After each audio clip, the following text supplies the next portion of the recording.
मुंडावर विधानसभा में भाजपा और कांग्रेस के प्रत्याशियों की घोषणा के बाद अब एक और कांग्रेस परिवार की पुत्रवधू ने भी आजाद समाज पार्टी के प्रत्याशी के रूप में चुनाव लड़ने का ऐलान कर दिया है।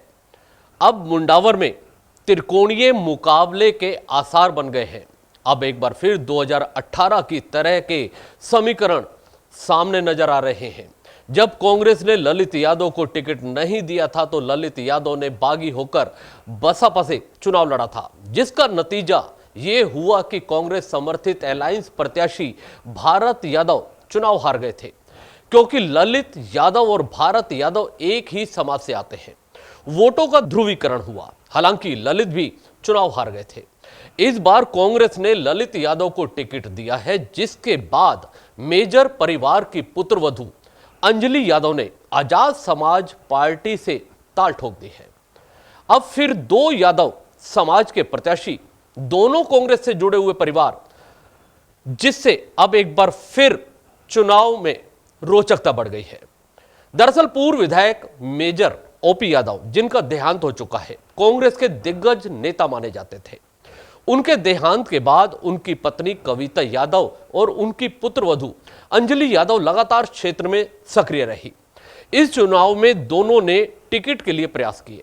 यहां तक कि एक बार ऐसी भी चर्चा सामने आई कि सास और बहू में टिकट को लेकर विवाद हुआ, लेकिन कविता यादव ने इसका खंडन किया।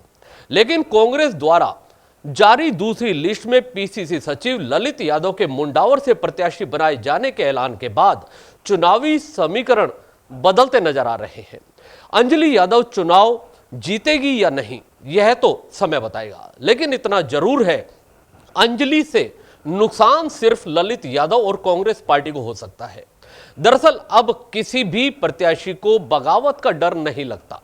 पार्टी से निष्कासित किए जाने का भी कोई भय नहीं रह गया। अगर मुंडावर की ही बात करें तो ललित यादव स्वयं 2018 के चुनाव में कांग्रेस से बगावत कर चुनाव लड़े थे, लेकिन पार्टी ने उन्हें इस बार प्रत्याशी बना दिया। इस तरह बानसूर के देवी सिंह शेखावत ने भी 2018 में भाजपा से बागी होकर चुनाव लड़ा था, और वहीं थानागाजी से हेम सिंह भड़ाना ने 2018 में बतौर निर्दलीय चुनाव लड़ा। इन दोनों को भाजपा ने इस बार टिकट दिया है, और यहां तक कि हेम सिंह भड़ाना ने भाजपा के प्रति अभद्र भाषाओं का भी इस्तेमाल किया, लेकिन 2023 में पार्टी ने उन्हें प्रत्याशी बना दिया।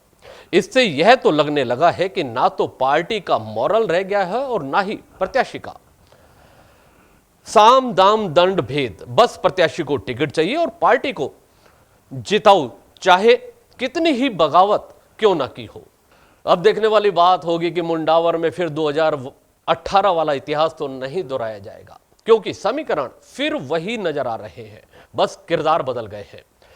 ललित यादव की जगह अंजलि यादव तो सामने है ही, और अब भारत यादव की जगह ललित यादव है।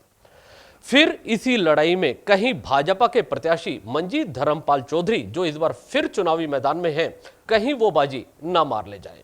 थोड़ा और इंतजार कीजिए, देखते रहिए चुनावी हलचल।